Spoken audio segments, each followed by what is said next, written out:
Okay, what's up, linear algebra guys? Let's do this. So today we're going to cover a lot of ground. We're going to do a ton of stuff. Hopefully a lot of it's pretty easy, straightforward, definitional kind of things. But we're going to do, nonetheless, quite a bit of stuff. So the reason is we're talking about some of the most important parts of this section of the text. We're talking about invertibility and isomorphism. So how can we describe when vector spaces are the same versus when they are not the same? The idea is that we're going to map one to the other and then back and see if we get the same thing. That is, if things are essentially the same, we should be able to relabel them and not change anything too much. So that is the idea of invertible linear maps. Let's jump right into it. Here's the gist. So in a linear map, T from a vector space V to a vector space W is called invertible if there's a linear map S from W to V such that ST is the identity on V and TS is the identity on W. Okay, so the idea of it is that, hey, if I can send V to W and then W back to V, such that if I go from V to W and then W to V, I haven't done anything. That is, I get the identity. And if I can do the same thing in the reverse direction, go from W to V and then V to W, and I again haven't done anything, that is, I get the identity operator, then we'll say that S is invertible. Likewise, we'll say that T is invertible, since, you can just switch them out with each other in that case. So a linear map S that satisfies ST equals I and TS equals I is called an inverse of T.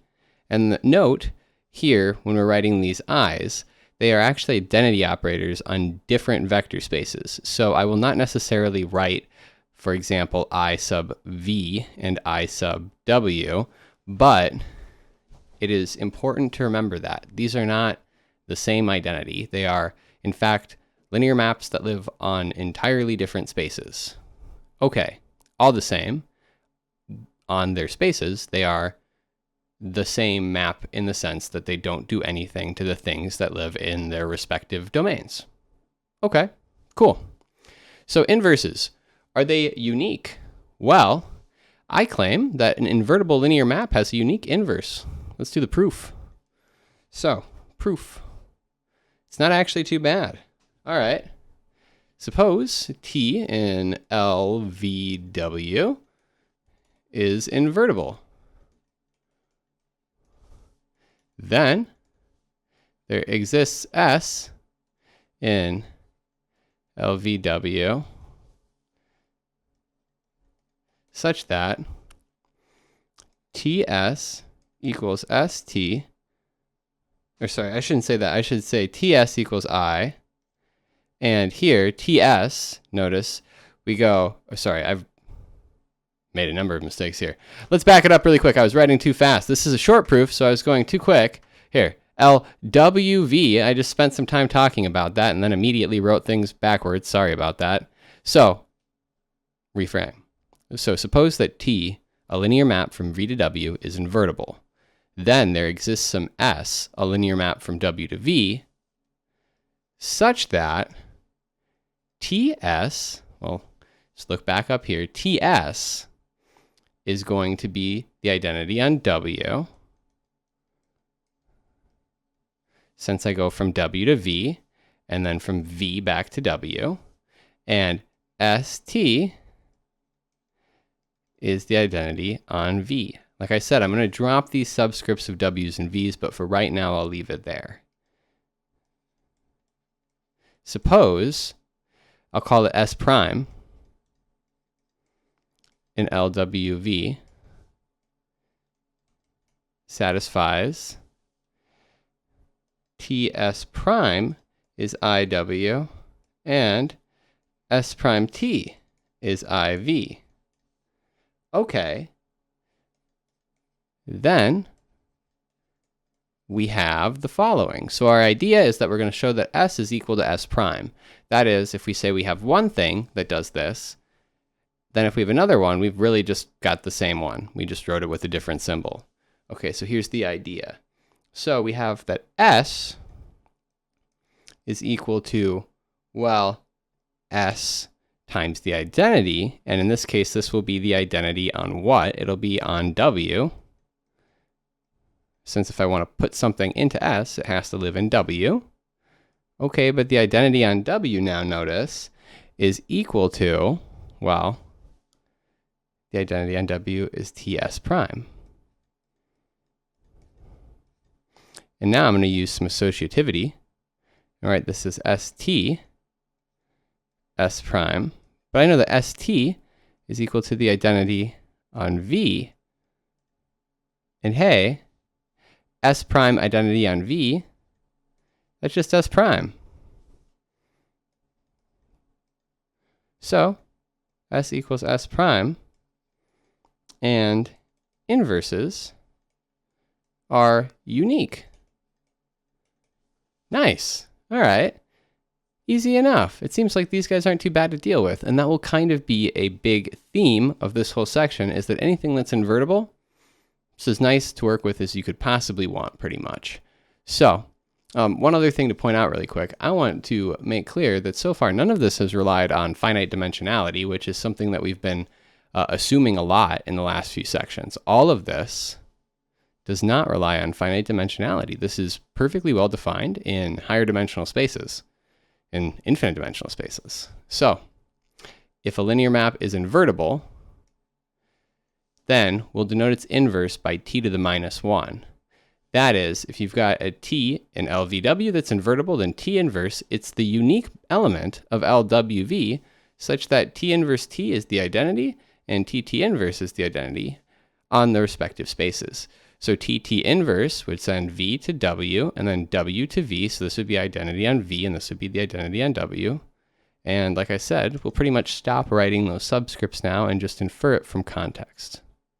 All right, let's get into it. Okay, let's get going. So this first proof is a fun one, and it's kind of involved. We're going to show that a linear map is invertible if and only if it is both injective and surjective. So kind of cool. All right, let's try it out. Here's the idea. We're going to have to do two different directions since we've got an if and only if here. So let's start with the first one.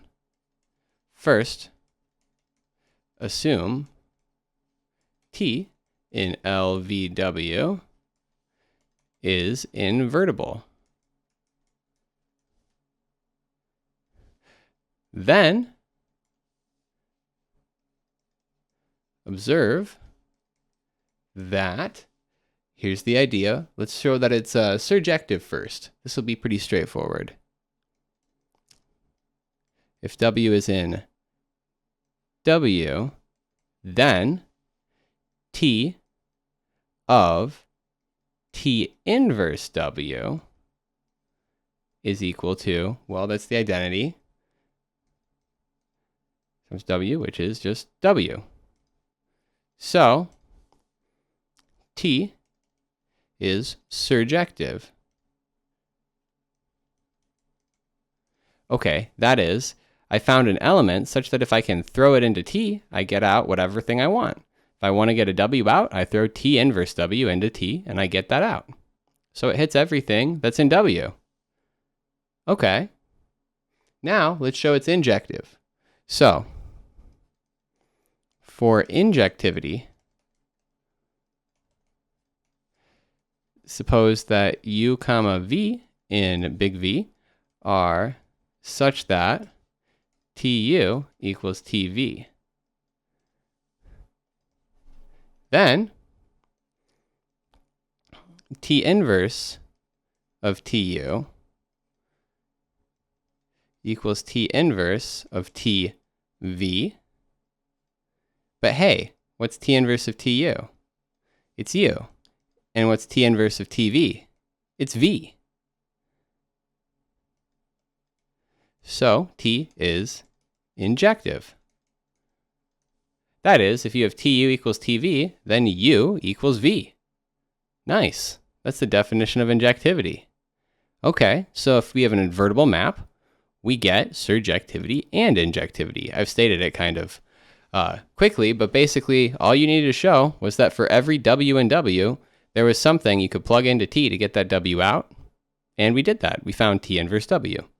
For injectivity, we just had to show that if tu equals tv, then u equals v. And we did that by just applying t inverse. All right, cool. Now, we're going to do the hard part. Suppose t in LVW is injective and surjective. So, I'll kind of draw like a dashed line right here to make it clear that I'm splitting up the proof into one direction and the other. So up here, we started by assuming invertibility, and we got injectivity and surjectivity. Okay, cool. Now we're going to start with injectivity and surjectivity and show that we have invertibility. So the way we'll do this is we'll just construct an inverse. Here's the idea. So for w in W, define SW to be the unique element of V such that TSW equals W. Now, this seems weird. Why can we do this?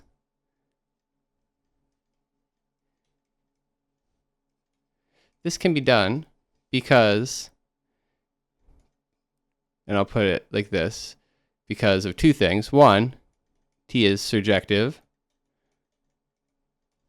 so there exists a V in V such that TV equals W for whatever W we chose. And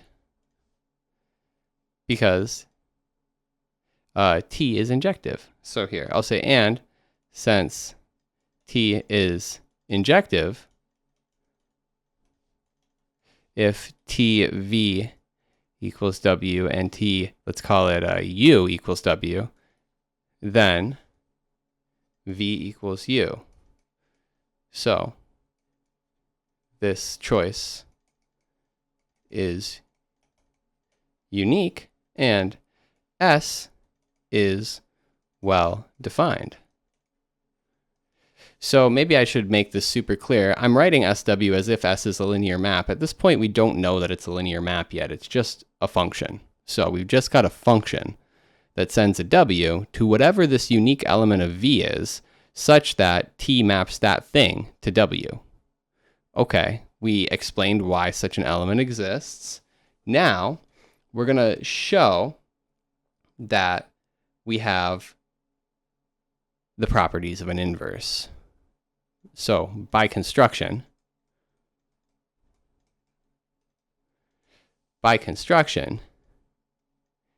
TS is the identity on W, right? Just from right up here. Okay.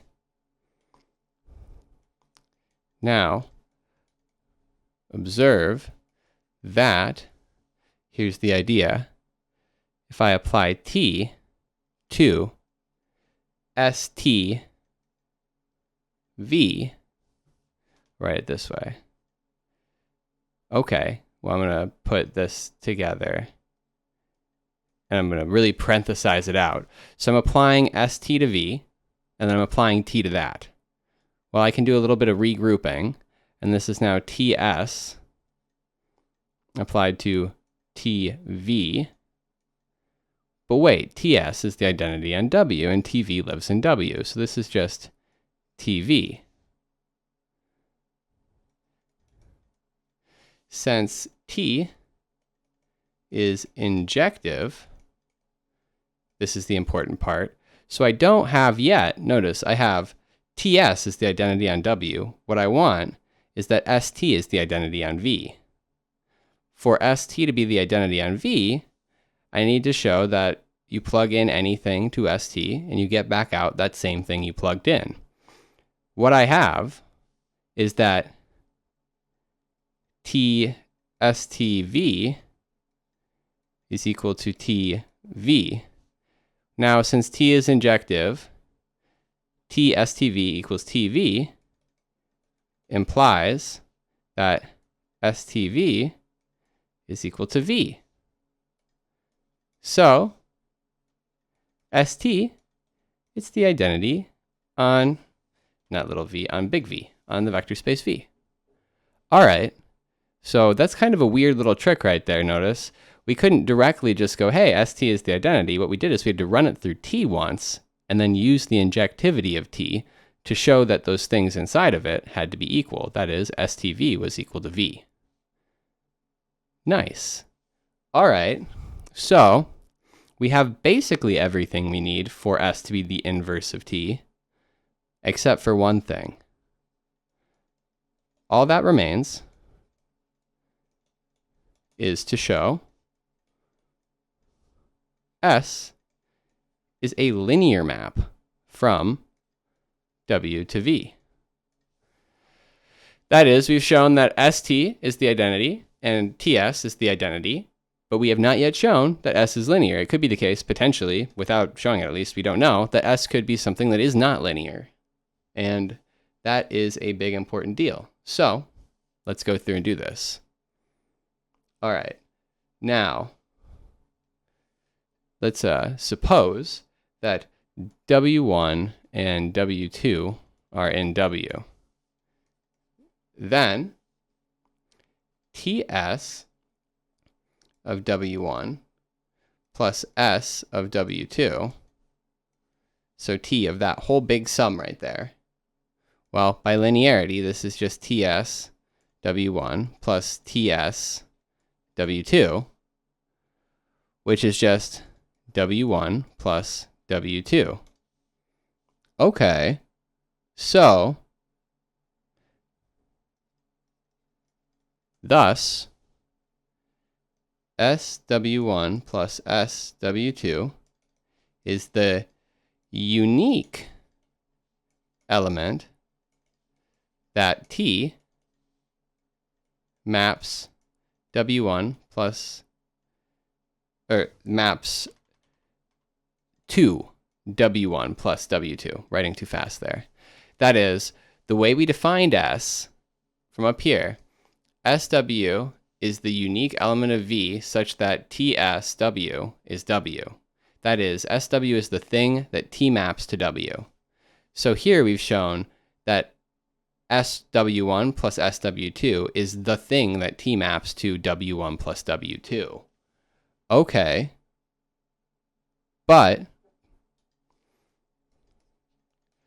by the definition of S,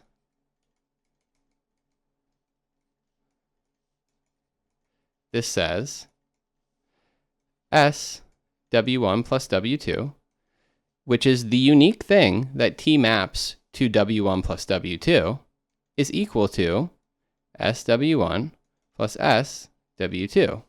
Hey, it's additive. So similarly,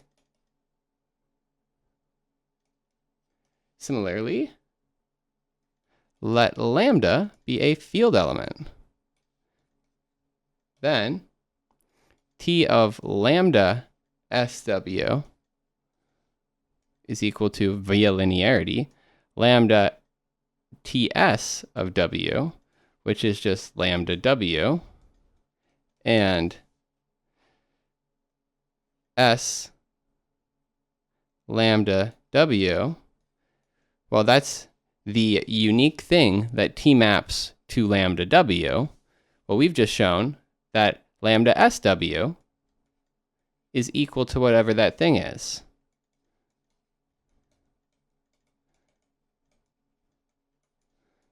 That's just from the definition of S.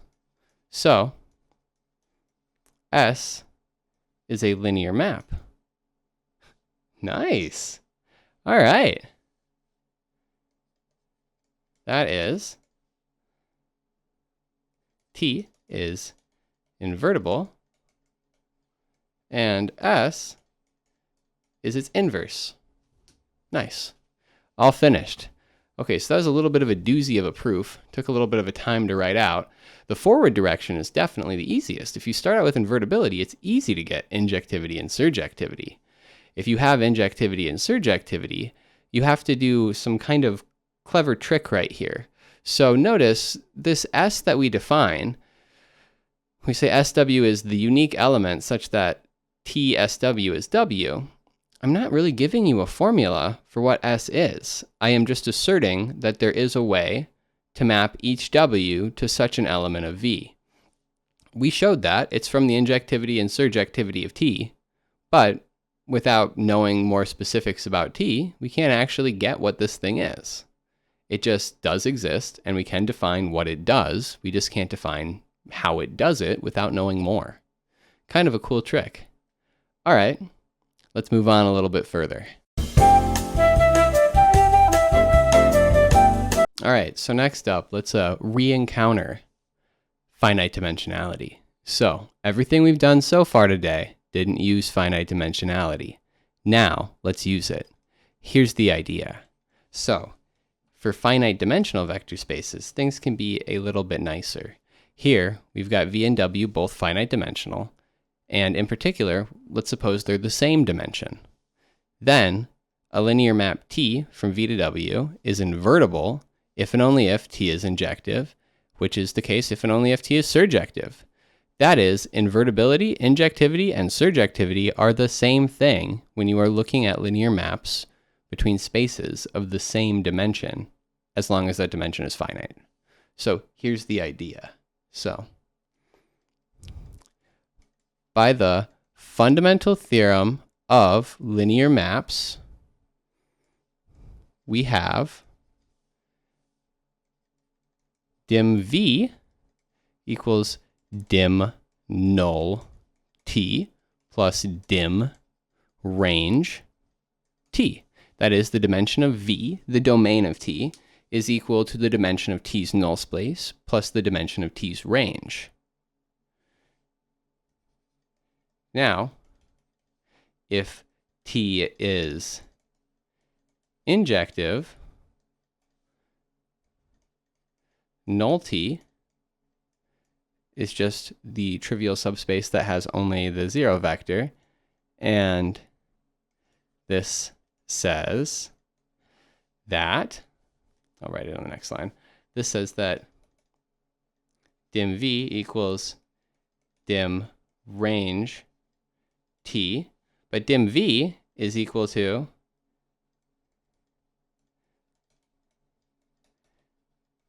dim W, dim range T is equal to dim W. Hence, the range of T is equal to W. There is no subspace of W with its dimension that is not all of W. So, T is surjective as well. By the previous result, it is also invertible. Ah, crazy. Similarly, I'll say even likewise, if T is injective, or sorry, not injective, surjective, going too quick, surjective, range T is equal to W, and we have dim V is equal to dim range T plus dim null T, which, if you're all right with it, I'm going to do a quick rewrite right here. Get rid of this right here, and I'm going to do some subtraction. Oh, I'm going to get rid of that second bar right there, and then rewrite this as an equality. Hey, dim V minus dim range T is dim null T. Oh, which means that this is equal to 0. So, the null space of T is just the trivial subspace, which only has the 0 vector, and T is injective. Now, by the previous result, it is also invertible. Okay, so let me just kind of sketch what we've shown so far. So we've started with T injective, and over here we've got T surjective, and down here I've got T invertible. Okay, T invertible, we definitely know that that implies that T is injective and T is surjective. Now T is injective implies that T is surjective, and both of these together imply invertibility. So I will kind of write that like this. So both together imply invertibility, but now we've shown that T surjective implies T injective, and that implies invertibility. So really what we've kind of got going right here is this nice situation, and I can get rid of that middle arrow to just go, hey, look, I've got exactly what I want. Everything goes all the way across. Nice. Nothing too crazy. Okay, let's go a little further. We know that things are nice when we have a finite dimensional vector space V and W, and we know that they're extremely nice when they are of exactly the same dimension. But what else goes on? Let's see. Let's see what we can do with all this. Okay, here's a good example of what we can do. So let's define T to be the linear map from the polynomials to the polynomials with real coefficients. And let's define it by T of P is the polynomial given by x squared plus 5x plus 7, that whole polynomial times P, and then I'll take two derivatives of it. All right, this is certainly going to be a polynomial. We just are multiplying polynomials together. We're taking derivatives. It is going to be polynomial. We know that multiplication is a linear map. Okay, multiplication by like a fixed polynomial is a linear map. And we know that derivation is a linear map. So this is a composition of linear maps. So it's linear. All right. We will show that for any Q, a polynomial with real coefficients, there is some solution P,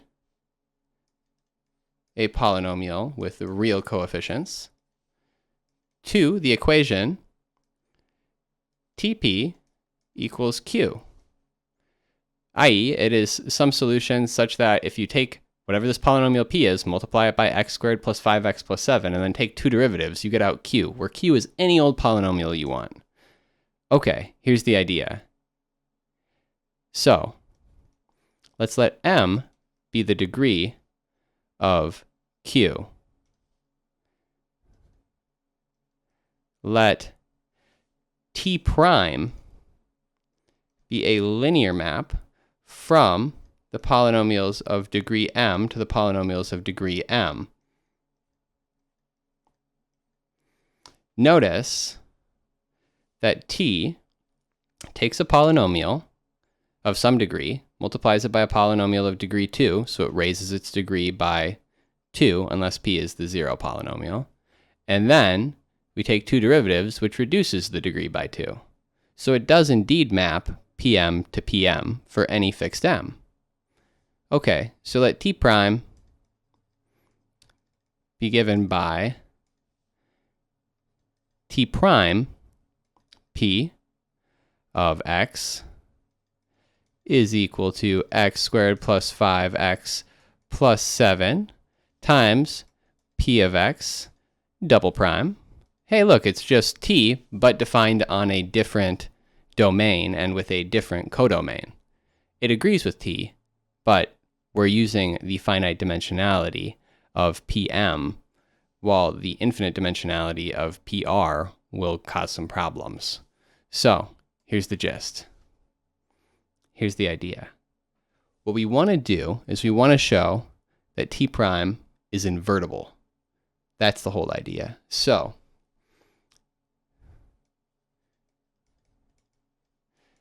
notice that if a polynomial has a zero, or has a second derivative of 0, then it is a polynomial of degree 1. I'll say of degree at most 1. Since multiplying a degree 1 poly by x squared plus 5x plus 7 produces a degree 3 polynomial, t prime p equals 0 only when, I should say prime there, p is equal to 0.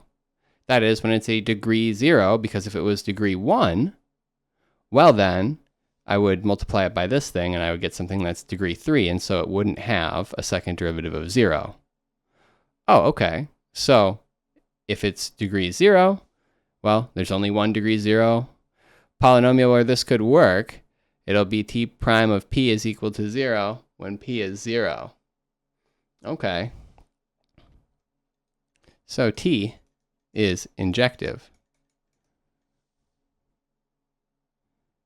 Do you see why that's the case? Like why it couldn't be the case that p is maybe like a degree 0 polynomial, like a constant one equal to say like 2? If p was a constant polynomial equal to something other than 0, then when I multiplied it by this guy, I would get something that is degree 2, and I would then derive it twice, and I would get whatever the constant that p is equal to times 2. So I couldn't do that unless p is 0. Maybe I'm being a little bit glib right there. I'm kind of going quick through it, but just write it out really quick and make sure you understand it. I'll say even degree t at most 1, since multiplying a degree t polynomial by this produces a degree, let me make this even slightly better argument, clearer at least, t plus 2 polynomial, only when we get that this is 0 only when p is equal to 0. Why? Well, for all the reasons we just said, but also because if you derive something that's of degree 2, you're just going to get, or, you know, if p is degree 0 and then you multiply here so you get something of degree 2, then you're just going to get 2 times whatever p is equal to. So the only time you get 0 out is when p is 0. Maybe I've belabored the point, but I just want to make sure that everyone's cool with that. All right, injective. All right, t prime, injective. For surjectivity, okay, let's think about it. Well, how do we get surjectivity? From injectivity, because it's a map from the m-dimensional polynomials to itself. Oh, so it's injective. Hence, invertible, since it's a linear map from a space to itself, from a vector space of some dimension to a vector space of that same dimension. Hence invertible. So p is equal to t prime inverse of q, and since t is equal to, well, I maybe I'm being a little bit overzealous right here, since t and, I'll say t and t prime agree. T of t prime inverse q equals q as well. That is, what we've shown is that there's a solution p to Tp equals q for any choice of q. It's just T prime inverse of q. Oh, super cool. Nice. Maybe I should even, if I want to be technically correct here, I should say that it's T prime inverse of q embedded in PR, since PMR is where T prime inverse of q would live, but that's perhaps a bit too pedantic for this point. It's just a good example to show that, hey, we can actually do something with this. Hopefully I've convinced you without belaboring the point too much. Let's do another proof. All right, let's say that, hey, ST is equal to the identity. That'll imply that TS is equal to the identity when all the vector spaces are of the same dimension. That is, if V and W are finite dimensional vector spaces and dim V equals dim W, so of the same dimension, here I mean dim V is dim W, then for any S in LVW and T in LWV, ST equals the identity if and only if TS is equal to the identity. Huh, how about that? All right, so proof. It's not too bad. This one's actually pretty straightforward. First, suppose that ST is equal to the identity.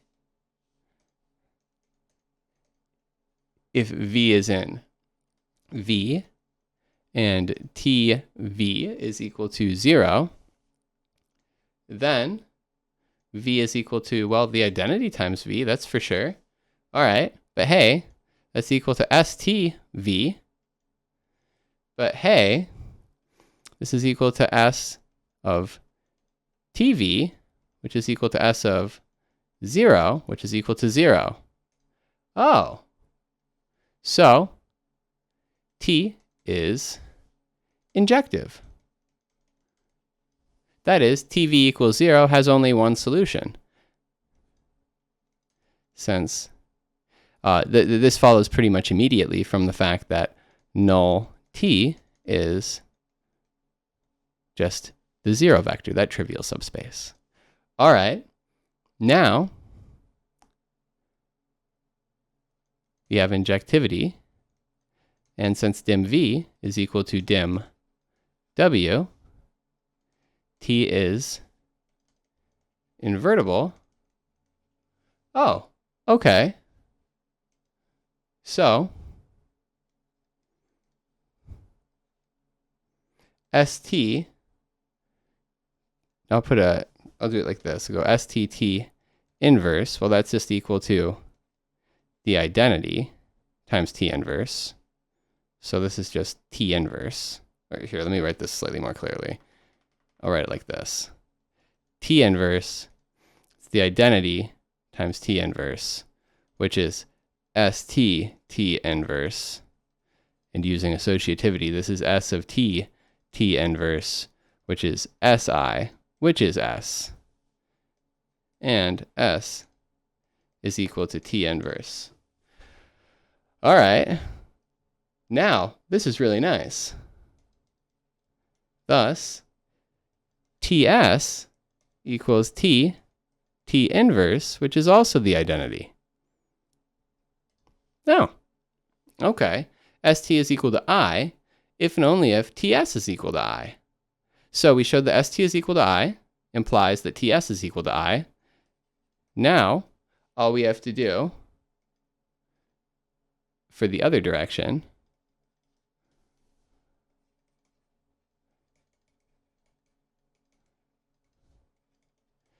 just reverse the roles of S and T in the previous argument.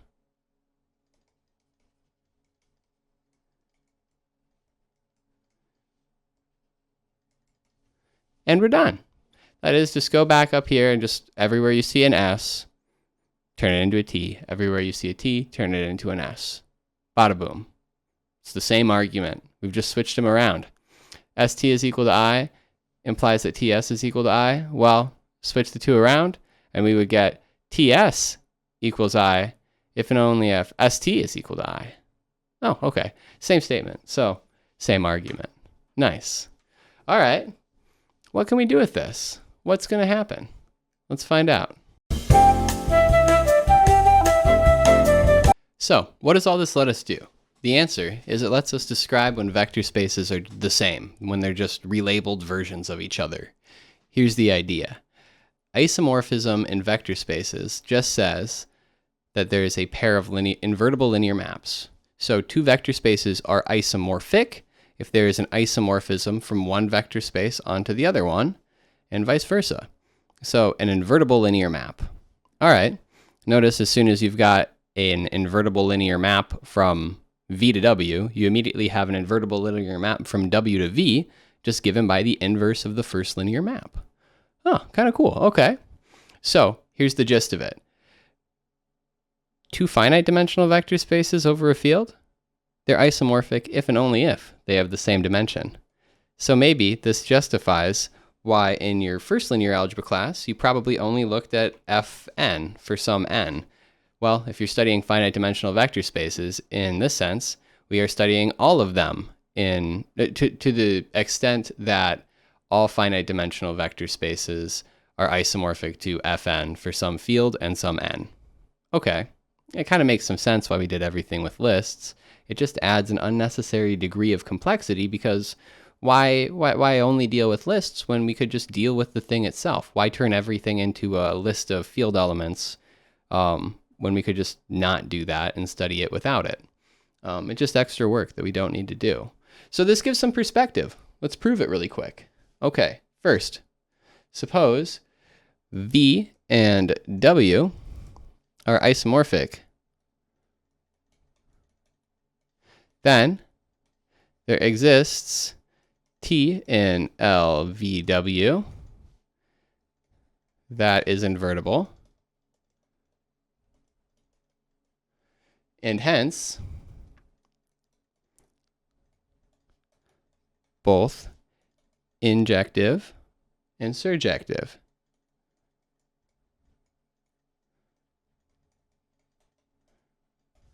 So, null T is equal to the trivial subspace that only has the 0 vector, and range T is equal to W.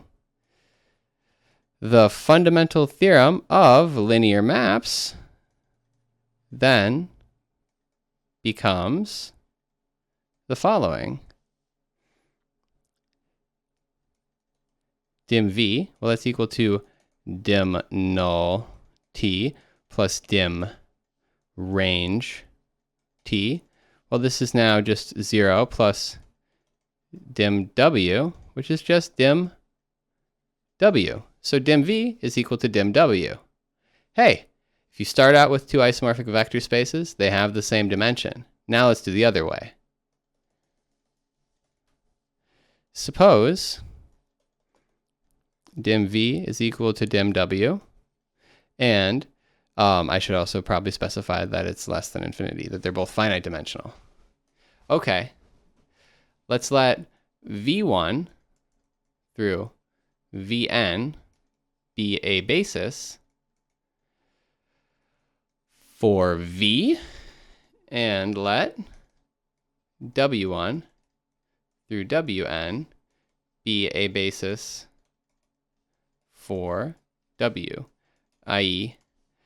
n is equal to dim V, which is equal to dim W. Okay, that is, if dim V is equal to dim W and neither of those things are infinity, then you can take two bases of the same length. The dimension just measures the length of any basis, so you can definitely do this. All right, define T in LVW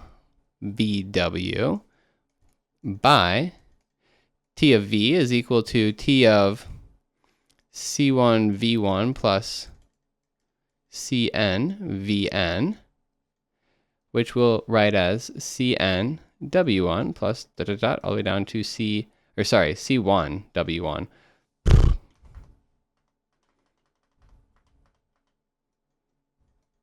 all the way down to Cn Wn, where C1 through Cn in F are the unique coefficients in the linear combo of v1 through vn such that v is equal to c1 v1 plus dot dot dot all the way down to cn vn. Okay, so the whole idea is that every vector v and v can be written as c1 v1 plus dot dot dot all the way down to cn vn, a linear combination of v1 through vn since it's a basis, and it can be written uniquely. So we are perfectly justified in defining TV in terms of the coefficients in this linear combination. The idea is just that we'll replace the v's with w's. That's it. That's what t does.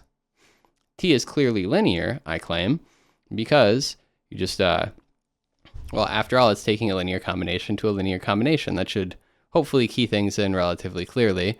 But if you want to verify any of it, write v plus w as c1 v1 plus dot dot dot all the way down to cn vn, and b1 v1 plus dot dot dot all the way down to bn vn. When you add them together, you just add their coefficients. And so t just sends the sum of two things, well, to this linear combination of w's, where the coefficients now are the sum of the coefficients in the linear combinations of the two things you sum together. Kind of a mouthful when you say it like that, but hopefully not too terrible. All right. So this is defined for all v and v because this is a basis, so you can write every single element in terms of a linear combination. We've described what t does to everything. Okay. T is surjective because w1 through wn is a basis of w and spans w. That is, it's sending t of v to a linear combination of w1 through wn, and you can choose whatever linear combination you want by changing what the coefficients c1 through cn are in terms of v, right? When you write v as a linear combination, you could, choose a different v that had different coefficients. This will let you get out any possible linear combination of w1 through wn. Okay, so surjective.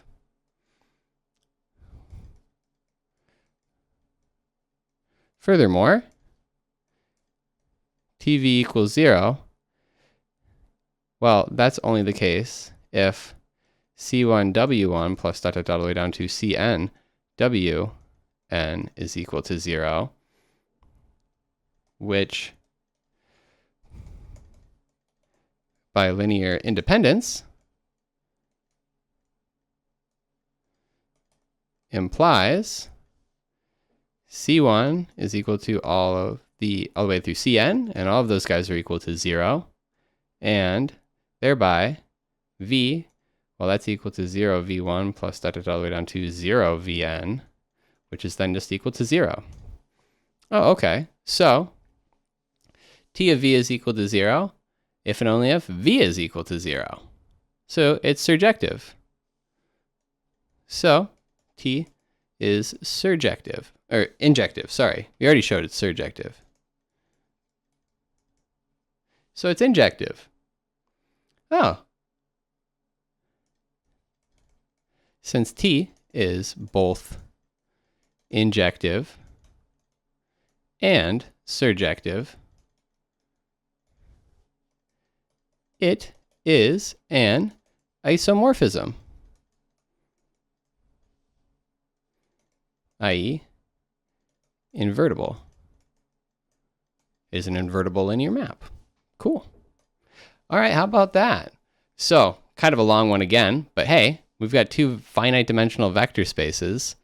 That says that they have the same dimension, and conversely, if you have two vector spaces of the same finite dimension, they are isomorphic. Neat. Let's keep going.